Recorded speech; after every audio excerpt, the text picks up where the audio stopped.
Hello everyone, I hope आप सभी लोग बहुत अच्छे होंगे और उतने ही अच्छे तरीकों से आप सभी लोगों की पढ़ाई चल रही होगी। तो इस वीडियो में देखने वाले हैं आपके मासिक मूल्यांकन कक्षा 11वीं विषय भौतिकी की क्वेश्चन एंड आंसर्स को कि आपको किस तरीके से मासिक मूल्यांकन में पूछे जा सकते हैं और आपका एग्जाम हो रहा है या ना हो रहा हो, आपको इन क्वेश्चंस की तैयारी जरूर कर लेना है, क्योंकि आगे आपका जो भाई क्या होने वाला है, तिमाही परीक्षा जो है होने वाला है, तो उसके लिए आपको तो तैयारी करना ही है। तो इन क्वेश्चंस की तैयारी जरूर कर ले, ठीक है। तो चलो देख लेते हैं कि इसमें किस टाइप से क्वेश्चंस पूछा जा सकते हैं। हमारे माह अगस्त में बहुत से स्कूलों में हो रही है, तो अच्छी बात है, आप इस टाइप से क्वेश्चंस की तैयारी कर सकते हैं, और नहीं हो रहे वो भी बच्चे इन क्वेश्चंस से तैयारी कर ले हुए, ठीक है। फर्स्ट क्वेश्चन आपकी स्क्रीन पर है भाई, क्या बोला जा रहा है कि एक हल्के और भारी पिंड के संवेग समान है, ठीक है। एक हल्का पिंड है और एक भारी पिंड है, उसका संवेग समान है, उनमें से किसके पास अधिक गतिज ऊर्जा होगी, किसकी गतिज ऊर्जा सबसे ज्यादा होगी, वो आपको बताना है। तो यहां पर देखो, इस कॉन्सेप्ट को समझने का कोशिश करो। इसको भाई यहां पर नीचे में आप लोग देख पा रहे हैं कि क्या होती है, संवेग नियत होने पर गतिज ऊर्जा पिंड के द्रव्यमान के व्युत्क्रमानुपाती होती है। मतलब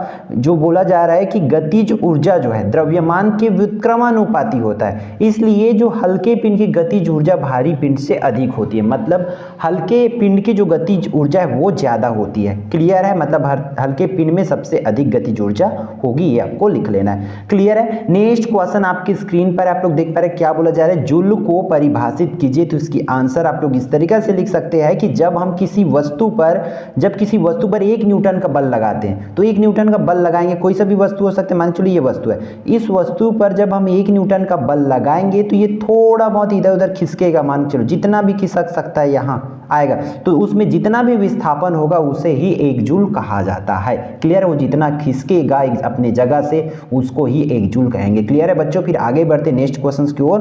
क्या बोला जा रहा है कि अभिकेंद्र बल द्वारा किए गए कार्य का मान लिखिए, निकालिए, ठीक है। और एक चीज और मैं बता दूं, जितना भी क्वेश्चंस आपके अगस्त माह के सिलेबस से पूछे जा रहे हैं, कौन से सिलेबस से भाई, अगस्त के आपके सिलेबस से। तो अगस्त में कौन कौन से चैप्टर आएगा आपको पता होनी चाहिए। हमारी चैप्टर नंबर 5 मतलब गति के नियम से, ठीक है, गति के नियम करना है आपको, कार्य ऊर्जा एवं शक्ति वाला चैप्टर कर लेना है, और थर्ड करना है कणों की निकाय की घूर्णी गति, ठीक है, कणों की निकाय की घूर्णी गति। तो घूर्णी गति बोला जा रहा है, तो इसको आप लोग कर लेना है। 3 चैप्टर से क्वेश्चंस पूछे जा रहे हैं अगस्त माह की, ये सिलेबस है, ठीक है। तो अभिकेंद्र बल द्वारा किए गए कार्य का मान आपको निकालना है। तो इस तरीके से लिख सकते हैं कि वृत्तीय मार्ग पर गतिमान वस्तु पर मार्ग के केंद्र की ओर कार्य करने वाले बल को क्या कहते हैं, अभिकेंद्र बल कहते हैं।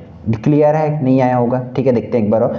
वृत्तीय मार्ग पर गतिमान वस्तु के मार्ग के केंद्र की ओर कार्य, मतलब जो केंद्र की ओर कार्य बल कार्य करते हैं उसे क्या कहते हैं, अभिकेंद्रीय बल कहते हैं। यदि द्रव्यमान m, वस्तु की त्रिज्या r और उसकी वेग v हो, तब अभिकेंद्रीय बल फोर्स को इस तरीका से F = mv² से हम लोग दर्शा सकते हैं। क्लियर है।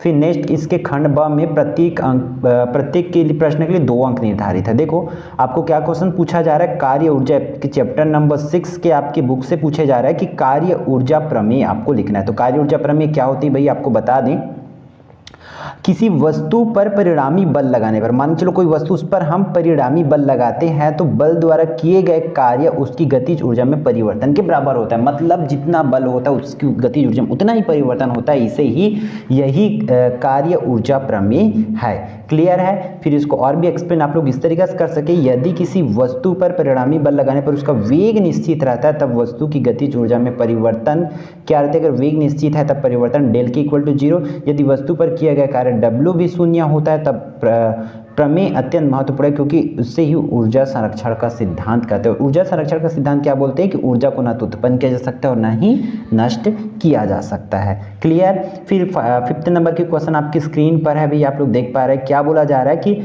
गाड़ियों में मडगार्ड का प्रयोग क्यों किया जाता है, गाड़ियों में हो सकता है या साइकिल में मडगार्ड का प्रयोग क्यों किया जाता है। तो देखो इसकी आंसर बहुत सटीक है कि गाड़ियों में मडगार्ड इसलिए लगाया जाता है क्योंकि अभिकेंद्री बल के कारण तेजी से घूमने वाले पहिए के कीचड़ के कण को ऊपर की ओर स्पर्श रेखीय दिशा में फेंकते रहते हैं। मतलब ऊपर अभिकेंद्रीय बल के कारण वो कीचड़ जो है कहां पर जाता है, सीधा सीधा ऐसे ऊपर जाते रहते हैं, ठीक है। इस वजह से वहां पर मडगार्ड लगाया जाता है, ताकि यदि कीचड़ में गुजरे कीचड़ को स्पर्श रेखीय फेंकेंगे, ऐसी स्थिति में कीचड़ के कण आसपास गुजर रहे लोगों के ऊपर गिर सकते हैं। तो गाड़ी पर मडगार्ड लगाने से वो कीचड़ क्या होते हैं, मडगार्ड पे रुक जाती है, इस वजह से वहाँ पर क्या लगाया जाता है, कीचड़ से बचाने के लिए मडगार्ड लगाया जाता है। क्लियर। फिर आगे बढ़ते हैं। क्वेश्चन नंबर 6 आपके स्क्रीन पर है। क्या बोला जा रहा है कि प्रत्यास्थ और अप्रत्यास्थ संघट के बीच में अंतर आपको लिखना है। ठीक है, तो सबसे पहले हम लोग देख लेते हैं प्रत्यास्थ संघट। प्रत्यास्थ संघट किसी भी तरह की ऊर्जा हानि नहीं होती और इसमें गतिज ऊर्जा सुरक्षित रहती है, जबकि अप्रत्यास्थ संगठन में गतिज ऊर्जा की हानि होती है। प्रत्यास्थ संगठन में ऊर्जा की हानि नहीं होती, लेकिन इसमें ऊर्जा की हानि होती है और उसमें गतिज ऊर्जा जो है क्या है, संरक्षित रहती है और इसमें गतिज ऊर्जा संरक्षित नहीं रहती। ये पहला हुआ। नेक्स्ट इसमें अंतर हम लोग कर लेते हैं, देख लेते हैं क्या बोला जा रहा है कि प्रत्यास्थ संगठन में निकाय का संवेग संरक्षित रहता है, इसमें संरक्षी बल कार्य करते हैं, जबकि अप्रत्यास्थ संवेग संरक्षित नहीं रहता और इसमें असंरक्षी बल कार्य करते हैं। इस तरह से 4 अंतर हमने 2 पॉइंट में देखे थे, इन चारों अंतर को आप लोग कर लेंगे। क्लियर है। फिर 7 नंबर के क्वेश्चन आपके स्क्रीन पर है, आप देख पा रहे हैं, हाईलाइटेड है। क्या बोला जा रहा है कि द्रव्यमान केंद्र को परिभाषित करने के द्रव्यमान केंद्र क्या होता है उसको बताना है, और किसी द्विकर्ण निकाय के द्रव्यमान कण के लिए व्यंजक आपको बनाना है। द्विकर्ण निकाय के लिए द्रव्यमान व्यंजक निकालना है। और आपको मैं ये भी बता दूं साथ ही साथ कि हमारी कुछ 4 चैप्टर तक की वीडियो डल गई है इस चैनल पर, तो आप लोग जा करके देख सकते हैं। सटीक क्वेश्चंस जो भी टॉपिक्स है उसको समझाने की पूरी कोशिश किया गया, तो आप लोग अगर चैप्टर्स देखना चाहते हैं देख सकते हैं, बाकी भी लाने की हम पूरी कोशिश जो है कर रहे हैं। ठीक है। जब निकाय किसी बाह्य बल के, हम क्या देखने वाले, द्रव्यमान केंद्र की परिभाषा देखने वाले। ठीक है, तो जब किसी बाह्य बल के अंतर्गत गति करता है, जब कोई निकाय किसी बाह्य बल के अंतर्गत गति करता है, तब उसका कोई बिंदु इस प्रकार गति करता है जैसे निकाय का समस्त द्रव्यमान उस बिंदु पर क्या हो जाता है, केंद्रित हो जाता है, तथा बाह्य बल भी इसी बिंदु पर आरोपित हो तो इस बिंदु निकाय का द्रव्यमान को क्या कहते हैं, इस बिंदु को निकाय का द्रव्यमान केंद्र कहते हैं। और इसे सी द्वारा, जो द्रव्यमान केंद्र होता है उसको सी द्वारा प्रदर्शित करते हैं। तो इस तरीके से आप इसको लिख सकते हैं। अब इसकी व्यंजक देख लेते हैं कि किस तरीके से आपको करना है। तो 2 कणों की निकाय का द्रव्यमान केंद्र हम देखेंगे। इसके लिए व्यंजक आपको इस तरह से करना है कि माना कि 2 कण जिसका द्रव्यमान m1 और m2 है, जिन्हें चित्र में बिंदु उधर दर्शाया गया। तो हम देख लेते हैं 2 द्रव्यमान, यहाँ पर देखो m1 और m2 2 कण लिए हमने, इसका हमें व्यंजक निकालना है। तो ठीक है, ये इस तरह से देखो, यहाँ पर वेक्टर r1 वेक्टर r2 इस तरीके से दिया हुआ है इसकी डिस्टेंस को। फिर तो इस तरीके से इसकी फॉर्मूला क्या हो जाएगी, व्यंजक बोला गया था इस तरह, मूल बिंदु O के सापेक्ष कणों की स्थिति सदिश क्रमशः R1 और R2 है, मैं आपको दिखाया, और द्रव्यमान का केंद्र C है, तो इसका स्थिति सदिश निम्नानुसार होगा m1 R1 vector plus m2 R2 vector और नीचे में m1 प्लस m2।